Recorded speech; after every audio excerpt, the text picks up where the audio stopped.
Let's watch this Hassan clip talking to Khanna. I watched it a little bit while it was happening live.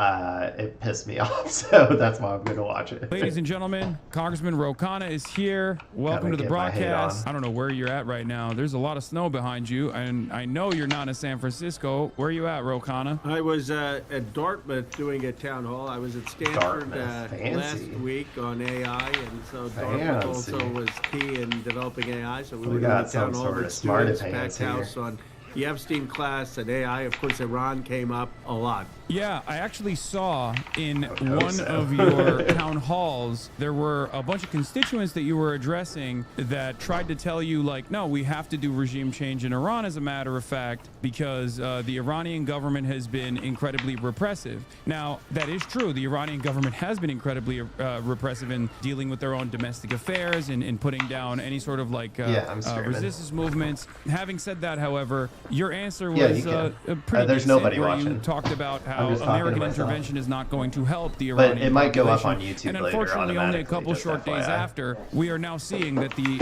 American and Israeli response is not helping. Nice. I'll probably go to the grocery store here in a little bit, but... Did you yell at Salem earlier? No, I don't think so. Oh, okay. I've been talking a lot, though. I'm thinking I might try, clipping some of this stuff from the stream for my YouTube channel or something. But anyway, sorry about that. I'm going to go back to... And I know you're not in San Francisco. Where are you at, Khanna? I was at Dartmouth doing a town hall. I was at Stanford last week on AI, and so Dartmouth also was key in developing AI. So we were doing a town hall with students, packed house on the Epstein class and AI. Of course, Iran came up a lot. Yeah, I actually saw in one of your town halls, there were a bunch of constituents that you were addressing that tried to tell you, like, no, we have to do regime change in Iran, as a matter of fact, because the Iranian government has been incredibly repressive. Now, that is true. The Iranian government has been incredibly repressive in dealing with their own domestic affairs and in putting down any sort of resistance movements. Having said that, however, your answer was pretty decent, where you talked about how American intervention is not going to help the Iranian population. And unfortunately, only a couple short days after, we are now seeing that the American and Israeli response is not helpful at all. Since that incident, America and Israel have been bombing Iran. Iran has been retaliating. Where are you at now on this issue? Well, Thomas Massey and I are introducing the War Powers Resolution to stop. And it never is. If you ever hear that, it is never the case. There is never an altruistic reason. Up this war. I mean, the reality is it's not just unconstitutional. It hasn't worked. It didn't work when we went after Gaddafi. It led to 6 years of civil war in Libya. And people say, oh, Roy, is it a partisan thing against Donald Trump? No, I just told you something that President Obama did, who I admire in many ways, that I disagreed with. This didn't work when we took out Saddam Hussein. The taking out the leader is the easier part. I mean, the hard part is what comes next. And a lot of times... You might ask yourself, why? Why does it never work? Why do we keep doing it if it never works? And it's because it's because it does work, in a sense. It works for the elites. It works for the capital owning class. They get to, beat the shit out of these countries, and then they come in and they buy everything they can. Like, once they allow the American, capitalists into their country, afterwards they come in and they buy everything at bargain bin prices, and then they, get all these military contracts that they can go in and, skim all the money off the top like they always do. So yeah, it does work. It does work. It just doesn't work for the vast majority of people. It works for the billionaires. Times the people within the regime look at what the United States did, and they use that to whip up angry nationalism, and it leads to more killing and a worse outcome. So you have now a president, again, who promised to end these wars, to not get us into a regime change war, breaking his promise, spending billions of our dollars on aircraft carriers there, on strikes there, putting our troops at risk, and and we don't know what's going to come next. Yeah, and there's no day after plan, and that much is obviously clear. So I want to ask you very directly, do you believe that getting Congress to vote for the War Powers Act will actually stop this administration, or do you feel as though this administration is going to continue They don't doing whatever care. it wants to do regardless? That's a high bar because we've got to not only pass it, but the president's got to sign it, or we've got to have the votes to overturn his veto. Now, when Bernie... Well, also just like it's already illegal. Like whether they pass this or not, it's not like he gets to just break the law and it's up to Congress to come in after the fact and be like, oh, we're gonna sign a law that says you can't break the law. Like that's not how it works. Like it's already illegal. They can just they can just charge him with a crime or like throw him in prison for breaking the law. Like, but they're not gonna do that. They're gonna. This is the kind of like, I don't know, like symbolic sort of shit. Like the the manufactured incompetence of the Democratic Party of like they're going pretending like they actually care to stop this or whatever, but they don't care enough, obviously. Bernie Sanders and I passed the War Powers Act to help stop the war in Yemen. President Trump, in his first term, vetoed it, but he voluntarily suspended the refueling of Saudi planes. And by the way, Thomas Massie was involved in that as well. But that was the only time that the War Powers resolution has ever passed the House or the Senate when Bernie and I did it. And we did manage to get the war of Yemen to stop, not by force, but by the public pressure. So I believe in this case, the public pressure can matter, especially if we can get more than Massey. If we can get Walt Davidson and a few other Republicans to come vote with us, it matters. And at the very least, we need a unified Democratic Party. And it can't just be this procedural gibberish. Yes, we That's need to true. come to Congress, and there is a constitutional right. But we also need to say we are against dumb wars. We're against endless wars in the Middle East on the substance.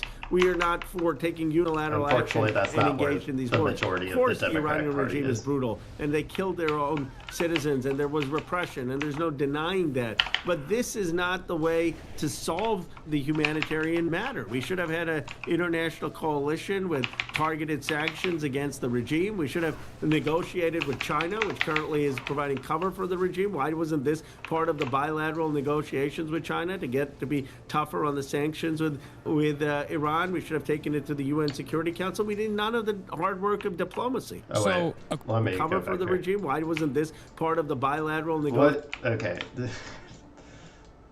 Yeah, this is the stuff that pisses me off. Like, who cares if China is supporting Iran or like supporting them through the blockade of like our, I don't know, human rights destroying sanctions. Like, that's completely irrelevant right now. We're the ones attacking them. Like, we don't need to bring up this shit. Bad messaging. Negotiations with China to be tougher on the sanctions with Iran. We should have taken it to the UN Security Just Council. one We more did none of sanction the and it'll hard work, work I of swear. diplomacy. Just So one more the sanction. question I have for you is also the weight of this responsibility that falls on the opposition party, the Democratic Party. When you announced that you and Thomas Massie were going to work to put together the War Powers resolution, we were already at the heat of the escalation of the Armada moving in the direction of Iran, and it's now been 12 days after Trump openly postured about attacking Iran. Do you feel as though there were some setbacks internally within the Democratic Party as well, that this War Powers resolution could have been implemented faster, or at least taken on faster? It could have, but it wasn't leadership. It was the cracks in our own coalition when Josh Gottheimer and Markovitz came out Yep. with a statement saying that the Massey Khanna bill was the Protect Ayatollah Khomeini Act.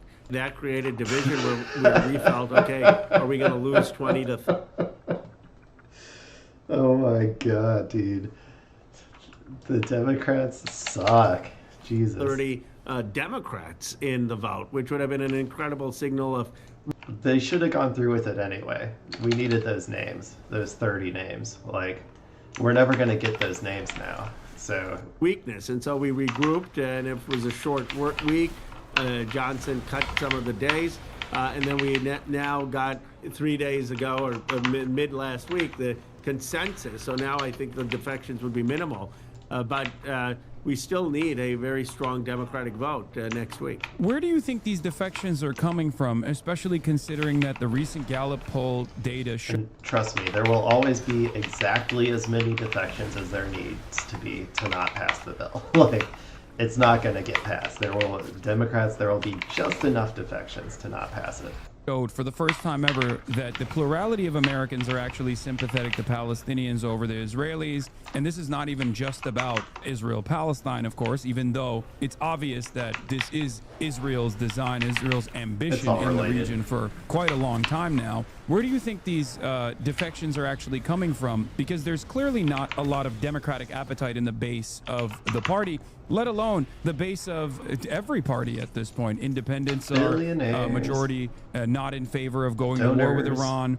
By large majorities, Americans are not in favor of going to war with Iran at all. I believe right before the strikes happened, 27% only across the board, with even the Republicans barely meeting 60% support for striking Iran. So where are our politicians, some in your party as well, and plenty in the Republican Party, with the exception of Thomas Massie and maybe a couple others, where are they getting their notes from? Well, they're the normal neocon pro-war groups. I mean, some of the think tanks, they've wanted a war with Iran, of regime change for decades. People like Lindsey Graham and others affiliated. Yeah, but where do those come from? Of course, it's no secret. I mean, AIPAC has been public saying that they support the strikes, and they've been making the case to members. There are other groups like that that will paint members as weak on national security or protecting the terrorists if they don't vote. And then, like you mentioned, I was protested. I had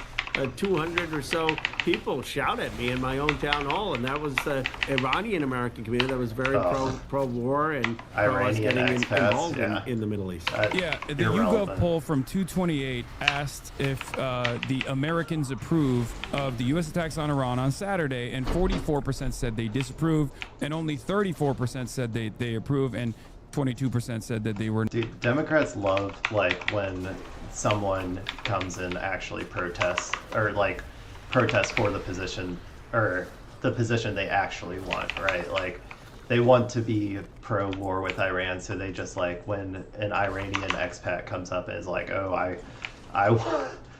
I am so happy that you guys are going to war with the Ayatollah for me as a U.S. citizen, who used to live in Iran. They every Iranian deserves it or whatever.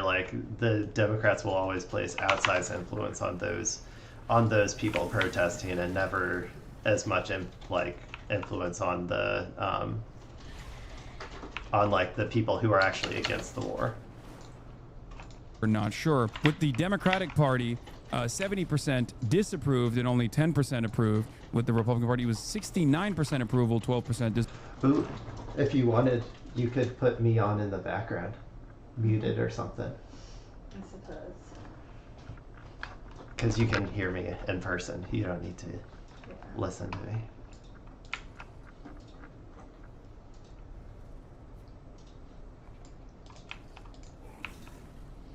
You can post in our Discord if you ever want anyone.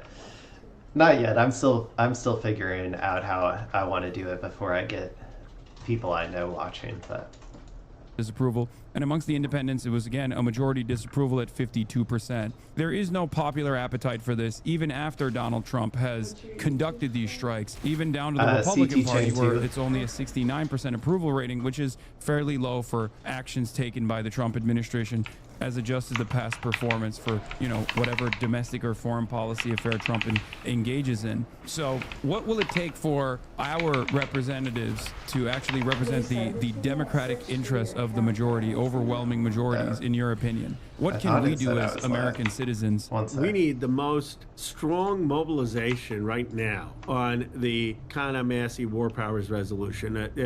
Just flooding every Democratic leader, every Democratic member of Congress, How do I get a link? Get shareable link.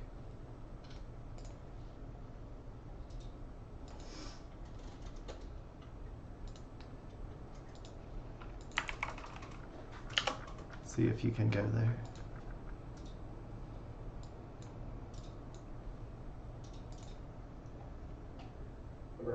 There we go. Oh, well, I see it. Okay, Well, your username is just Clay. gotcha.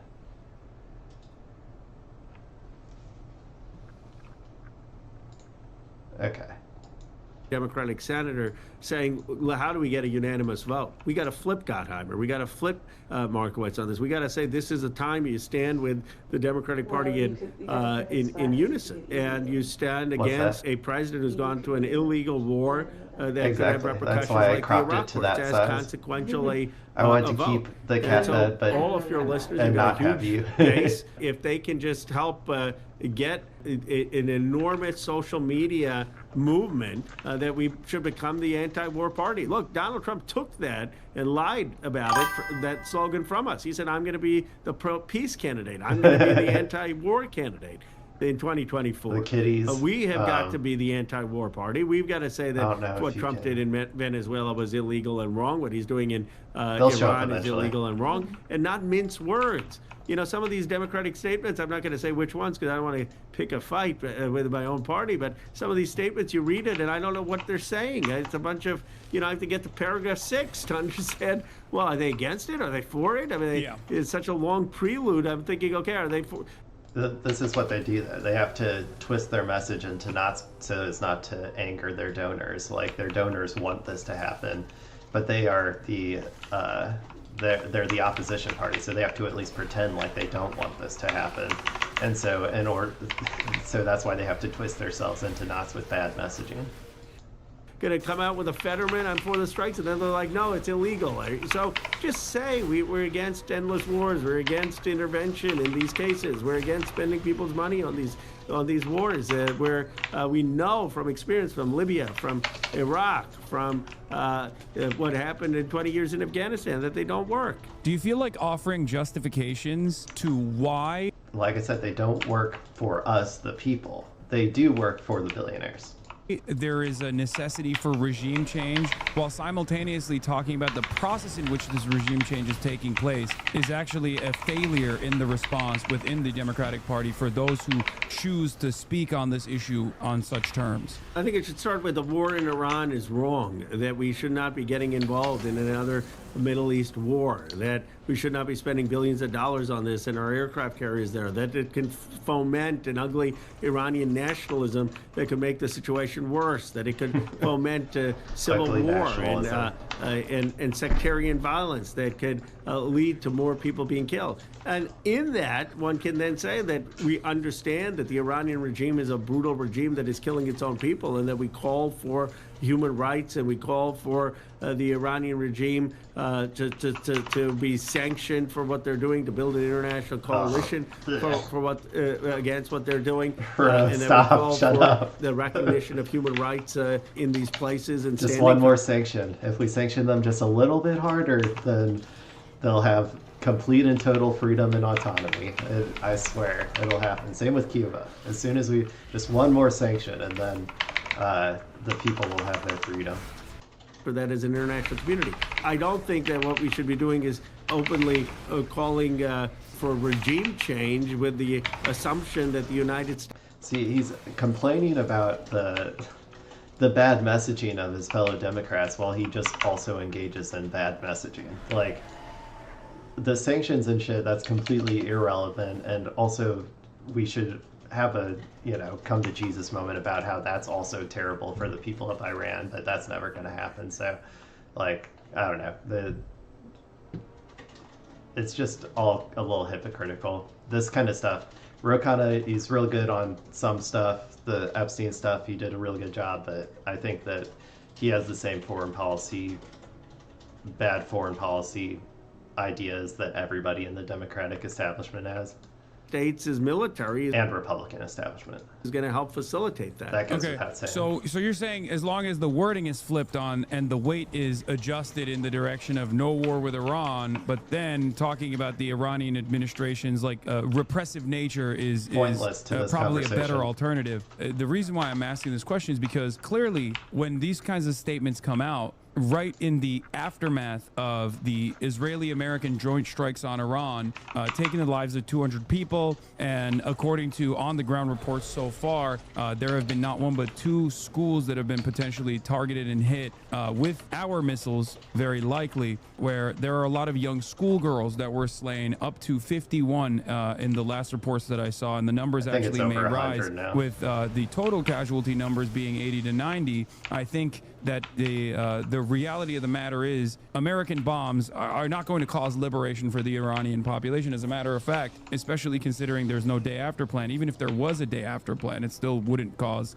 true sovereignty for the Iranian population. How do you feel about the ways in which Donald Trump is trying to create a mission accomplished banner here by talking about the Ayatollah being potentially killed? Do you feel like this is going to be a battle to fight on the communication side? Well, we need to see what the reporting is. I've seen the same social media reports that you have, that the Ayatollah may have been killed, and obviously he's a terrible Confirmed, actor. yeah. But the question is, what comes next? I mean, is Dude, it the Ayatollah was the one thing keeping Iran from getting a nuke. So even by their own metrics, like, this is going to be a failure. just going to replace him? I mean, it's not clear that just because he's killed, that suddenly that means that there's going to be democratic governance with human rights. I mean, you could still have the IRGC, just replace him with someone else. He was aging and frail and likely to pass anyway over the next year. Exactly. So I think what is important is to see what the facts are.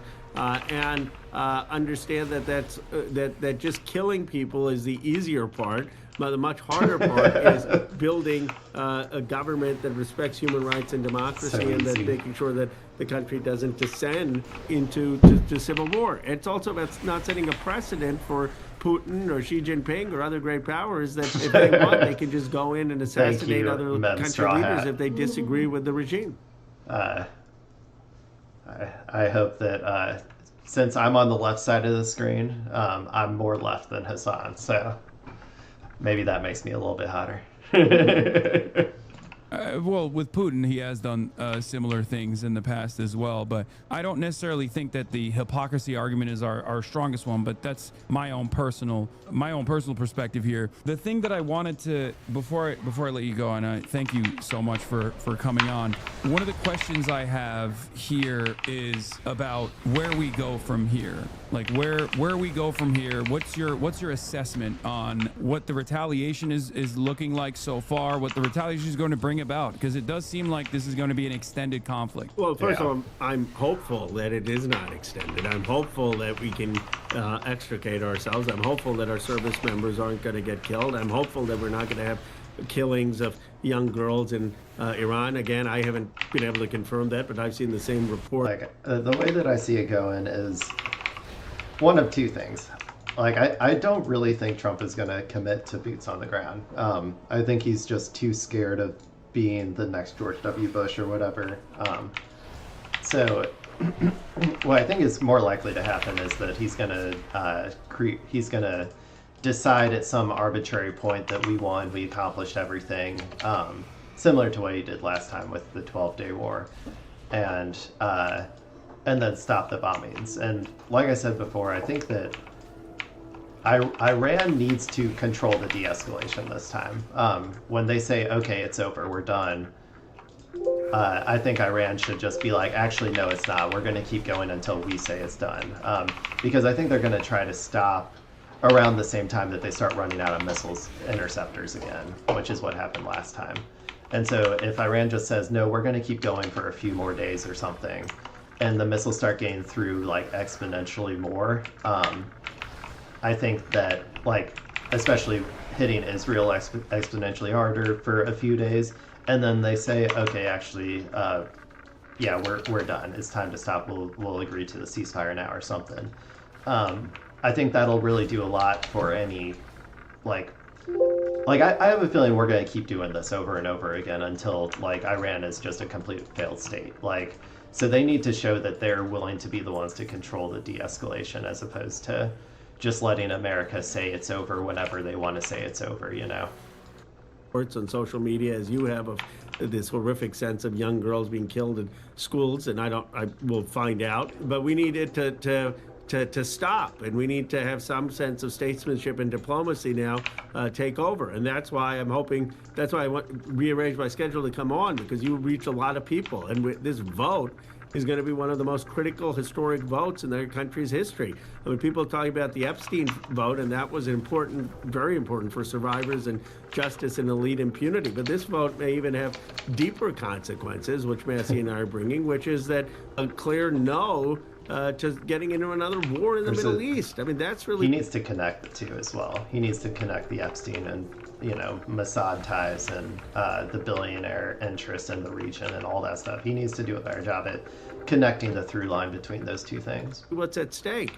And so my hope is that we will see anti-war mobilization around the country, that we can get a decisive vote on this, and that we can stop us from putting in ground troops, stop us from having forces there that are going to be in a drawn-out fight with the regime, or at least create a legal structure to later down the line have punishments if necessary. Yes, if the Democrats definitely actually do win the majority come midterm elections and drop articles of impeachment potentially. One thing I will ask is, you were able to create a successful popular mobilization around the release of the Epstein files.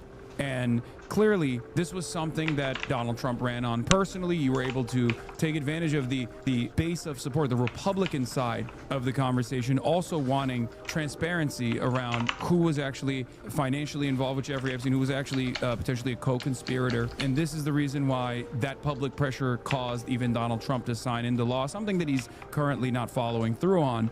Having said that, who are some of the more malleable colleagues that you have in Congress on the other side of the political spectrum across the aisle that could actually receive a little bit of pressure to help people like ourselves potentially whip votes, because it's very clear that Mike Johnson is going to be a hurdle in that endeavor? Well, I think Representative Davidson is a key vote. Representative Bacon is a key vote. Representative Brian Fitzpatrick is a key vote here. Someone like Andy Briggs is a persuadable person. Wow. Representative Gosar has opposed military interventions. And then on our side, of course, you've got to get Moskowitz, you've got to get Gottheimer, you've got to get Lauren Gillen, and we need a strong statement from... We got to get that, all of the party leaders that we are not going to be for another Middle East war.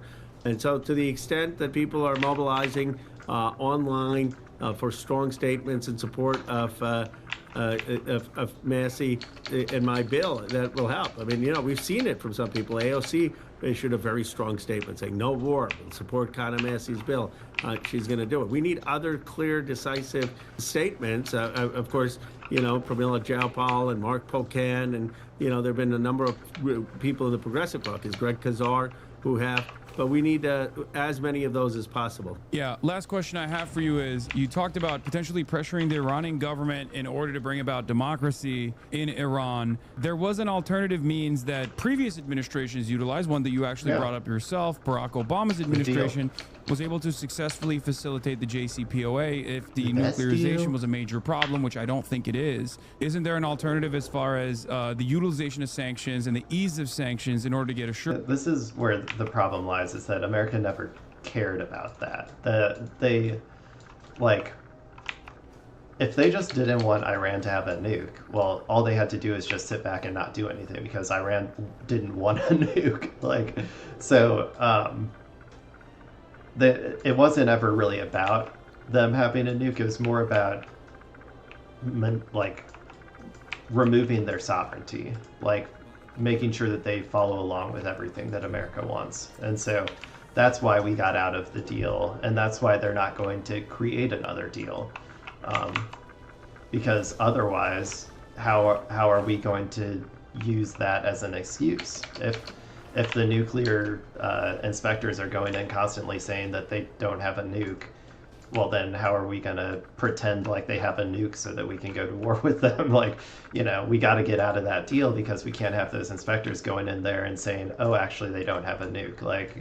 We need to pretend like they do if we're going to go to war with them. So assurances. And do you believe sincerely that this conversation, these negotiations, were actually about these conversations that were taking place between the Trump administration and Iran, with a lot of Israeli intervention and influence as well, were truly about denuclearizing Iran, ensuring that they only have, civilian grade enriched uranium?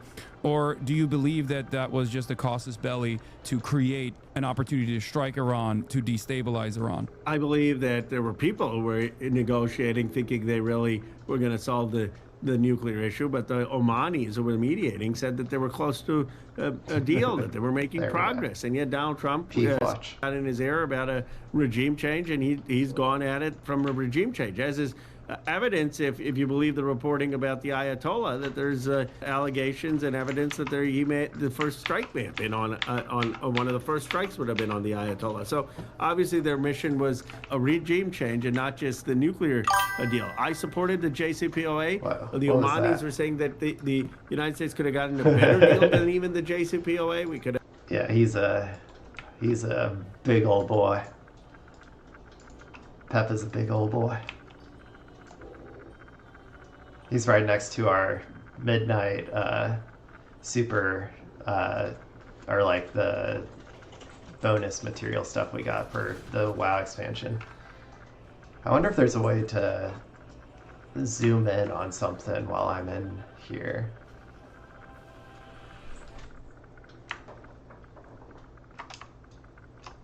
I don't know, maybe not. I'll have to look into that afterwards. I want to be able to like zoom in on my cat when it's on the when he shows up.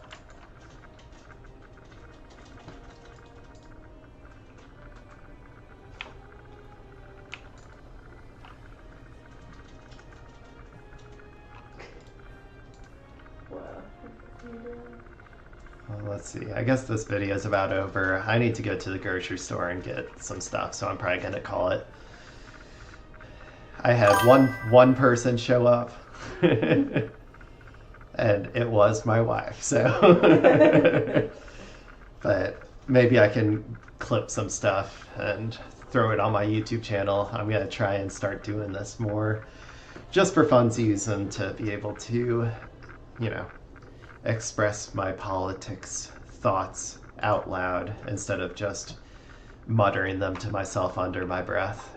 Maybe someone will get some use out of them, and also to play some fun video games. If I treat the gaming portion of this as like that Zoomer you can't just listen to somebody talk about politics. You need something going on in the background, and so that's what the games are actually for. It's to keep all you young Zoomers entertained while I talk about politics and the state of the world. So anyway, okay, I'm